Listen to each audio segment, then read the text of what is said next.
Academy चलाती हैं जिसमें आवाज का इस्तेमाल सिखाती हैं। सोच लीजिए अगर ये औरों को सिखाती हैं, आगे मैं कुछ नहीं करूँगा, लोग सुनाएंगे।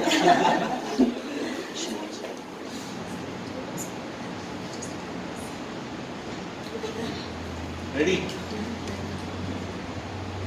कथा कथन में आपका स्वागत है। मंटू की एक कहानी, काली शलवार। दिल्ली आने से पहले वो अंबाला छावनी में थी, जहां कई गोरे इसके ग्राहक थे। इन गोरों से मिलने जुलने के बाईस वो अंग्रेजी के 10-15 जुमले सीख गई थी। उनको वो आम गुफ्तगू में इस्तेमाल नहीं करती थी, लेकिन जब वो दिल्ली में आई और उसका कारोबार न चला तो एक रोज उसने अपनी पड़ोसन तमंचा जान से कहा, दिस लीव वेरी बैड, यानी ये जिंदगी बहुत बुरी है, जबकि खाने को भी नहीं मिलता।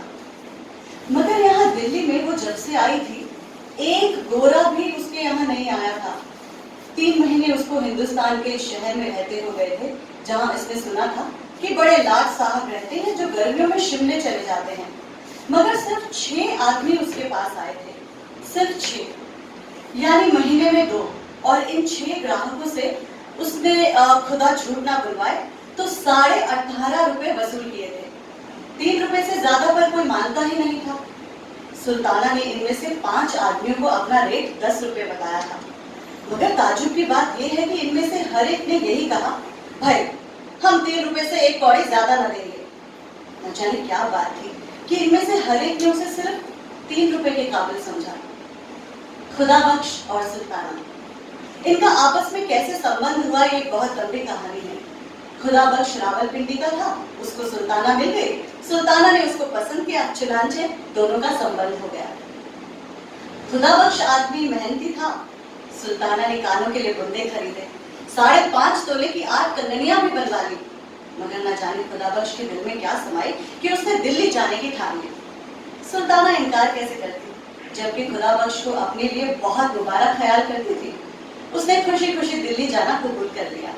वो खुदा बख्श के साथ दिल्ली आ गए। यहाँ पहुंचकर खुदा बख्श ने 20 रुपए महावर पर एक छोटा सा फ्लैट ले लिया, जिसमें वो दोनों रहने लगे। 2 महीने गुजर गए, पर एक भी ग्राहक न आया। उसने खुदा बख्श से कहा, क्या बात है खुदा बख्श, 2 महीने आज पूरे हो गए हैं हमारे यहाँ आए हुए, किसी ने इधर का रुख भी नहीं किया। मानती हूँ आजकल बाजार बहुत मंदा है, पर इतना मंदा भी तो नहीं कि महीने भर में कोई शक्ल देखने ही ना आए।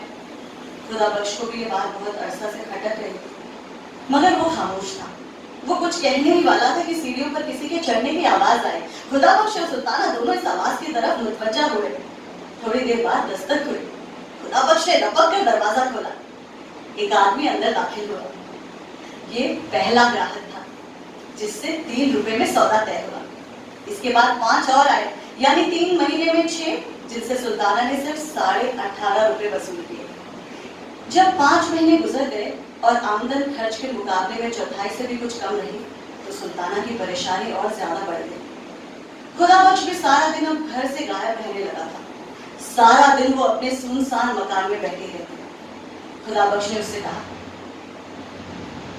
देखो मेरे हाथ पर रहम करो, यहाँ घर में रहा करो, मैं सारा दिन यहाँ बीमारों की तरह पड़ी रहती हूँ। मगर उसने हर बार सुल्ताना से यह कहकर उसकी तशवीर कर दी, जाने मन मैं बाहर कुछ कमाने की फिक्र करता हूँ, अल्लाह ने चाहा तो चंद दिनों में ही बेड़ा पार हो जाएगा। पूरे 5 महीने हो गए थे, मगर अभी तक सुल्ताना का बेड़ा पार हुआ था न खुदा बख्श का। मुहर्रम का महीना सर पर आ रहा था, मगर सुल्ताना के पास काले कपड़े बनवाने के लिए कुछ भी न था। मुख्तार ने लेडी हैमिल्टन की एक नई वज़ा की कमीज बनवाई थी, जिसकी आस्तीनें ने काली जॉर्जेट की थी। इसके साथ मैच करने के लिए उसके पास काली साटन की शलवार थी, जो काजल की तरह चमकती थी। अनवरी ने रेशमी जॉर्जेट की एक बड़ी नफीस साड़ी खरीदी थी। उसने सुल्ताना से कहा था कि वो इस साड़ी के नीचे सफेद बॉस्की का पेटीकोट पहनेगी, क्योंकि यह नया फैशन है। इस साड़ी के साथ पहनने को अनवरी काली मखमल का एक जूता लाई थी, जो बड़ा नाजुक था। सुल्ताना ने जब ये तमाम चीजें देखी तो उसको इस एहसास ने बहुत दुख दिया कि वो मुहर्रम मनाने के लिए ऐसा लिबास खरीदने की इस्तियात नहीं रखती। शाम का वक्त था। एक आदमी सुल्ताना को नीचे से देख रहा था। सुल्ताना ने उसे ऊपर बुला लिया और दरी पर बैठाया। जब वो बैठ गया तो उसने सिलसिले गुफ्तगू शुरू करने के लिए कहा, आप ऊपर आके गए थे? वो आदमी ये सुनकर मुस्कुराया, मेरा नाम शंकर है। सुल्ताना ने पहली बार गौर से शंकर की तरफ देखा। शंकर कुछ इस तरह दरी पर बैठा था कि मालूम होता था शंकर की बजाय सुल्ताना ग्राहक है। इस एहसास ने सुल्ताना को कतरे परेशान कर दिया। चुनांचे उसने शंकर से कहा, फरमाइए। शंकर बैठा था, ये सुनकर लेट गया। मैं क्या फरमाऊं, तुम ही कुछ फरमाओ। बुलाया तुम्हें ने मुझे। तब सुल्ताना कुछ ना बोली तो वो उठ बैठा। मैं समझा लो, अब मुझसे सुनो। जो कुछ तुमने समझा गलत है। मैं उन लोगों में से नहीं हूँ जो कुछ देकर जाते हैं। डॉक्टरों की तरह मेरी भी फीस है। मुझे जब बुलाया जाए तो फीस देना ही पड़ता है। सुल्ताना ये सुनकर चकरा गई, मगर इसके बावजूद उसे बेकार हंसी आई। आप काम क्या करते हैं? शंकर ने जवाब दिया, यही जो तुम लोग करते हो। क्या? तुम क्या करती हो? मैं कुछ भी नहीं करती। मैं भी कुछ नहीं करता।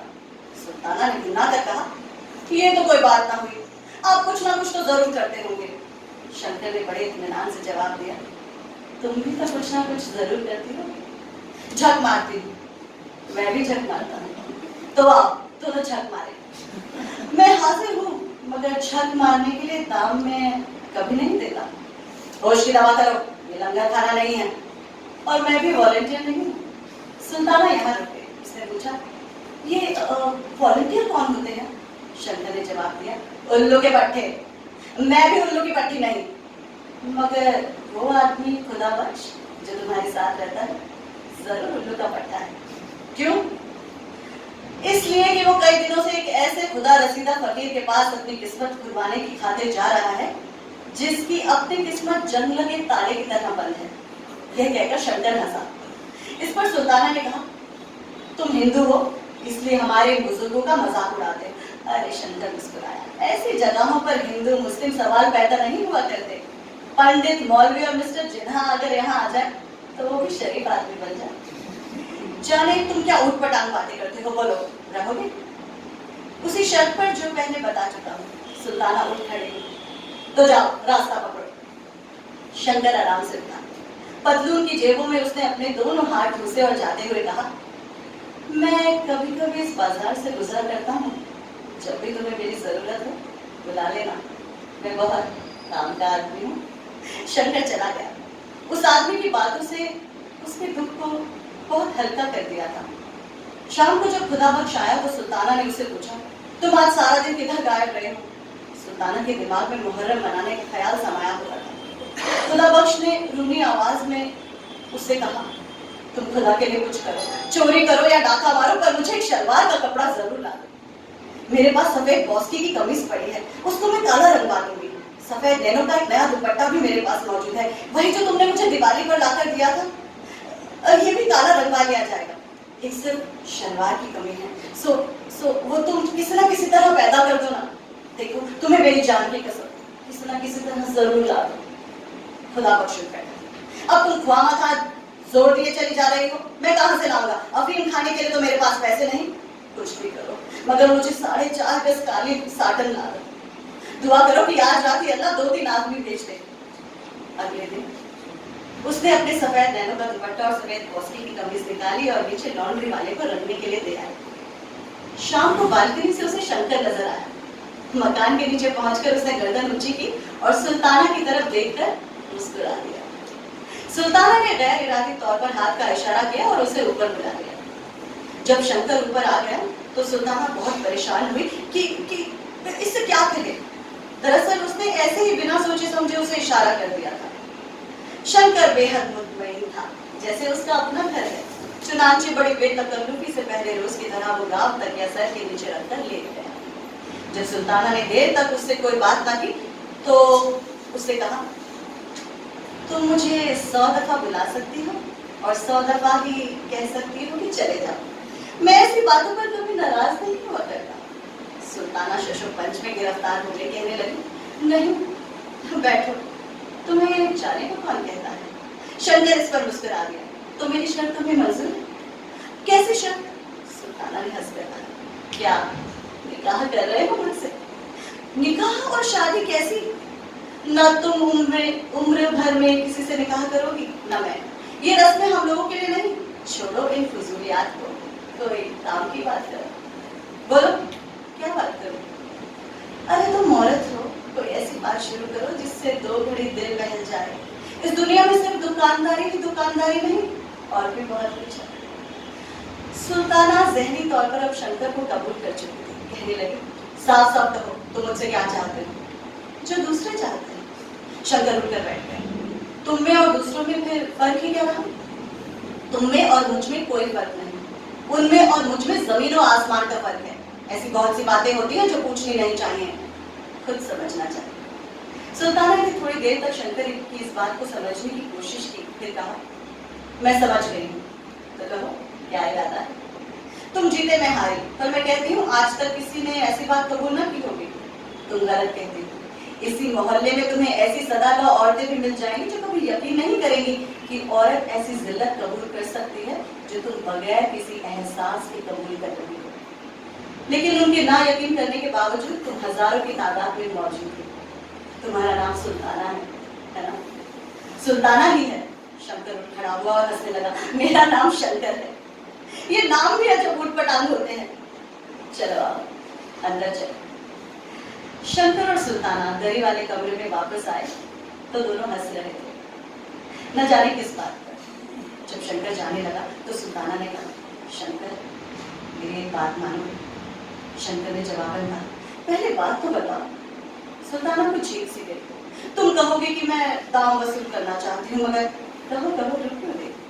सुल्ताना ने जुर्रत से काम लेकर कहा, बात यह है कि मुहर्रम आ रहा है और मेरे पास इतने पैसे नहीं कि मैं काली शलवार बना सकूं। यहाँ के सारे टुकड़े तो तुम मुझसे सुन ही चुके।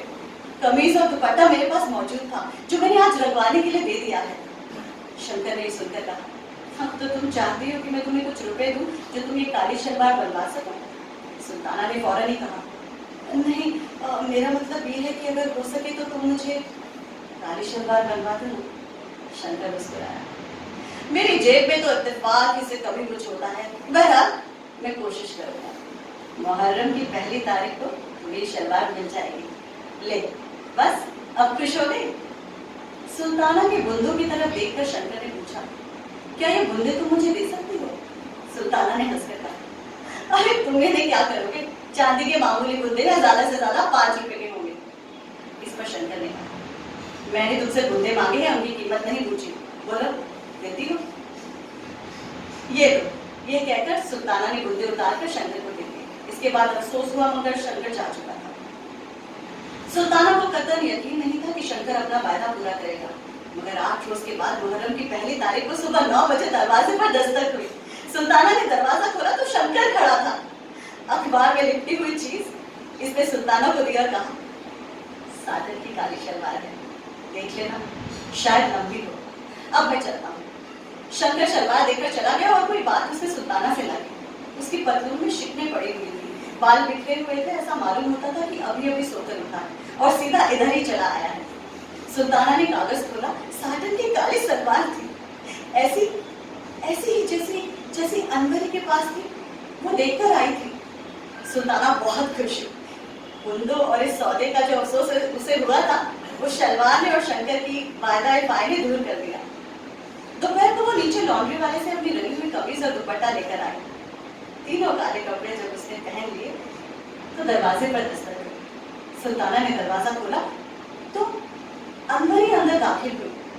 उसने सुल्ताना के तीनों कपड़ों की तरफ देखा और कहा, कमीज और दुपट्टा तो रंगा हुआ मालूम होता है, पर ये शलवार नहीं है, कब बनवाई?